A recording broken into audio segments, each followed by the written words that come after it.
أكتب الشعر بكل أنواعه طبعا، خاصة العامي الموزون والشعر الفصيح الموزون. نادرا ما أكتب في شعر الحر، نادرا. وقد كتبت فيه قصائد وطنية، منها قصائد وطنية. وأيضا كتبت قصائد تتميز، تتعلق بتخصصي، يعني غزل بطريقة هندسية، طريقة رياضية. الله. إن أحببتم أسمعنا. تفضل. تفضل. أكيد. قصيدة هندسة العشق.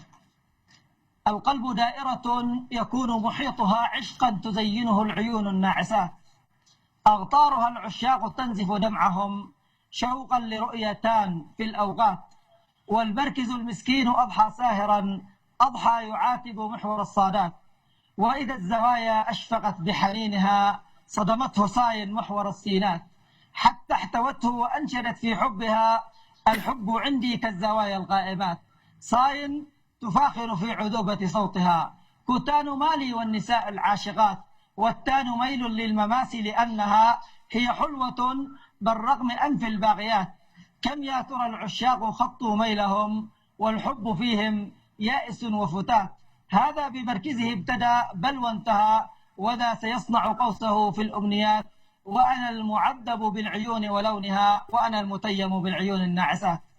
وطبعا هذه القصيدة نشرح فيها الدائرة، وكيف يكون التان يعني الذي هو الظل، وكوتان الذي هو ظل التمام، وصاين الذي هو يعني السين.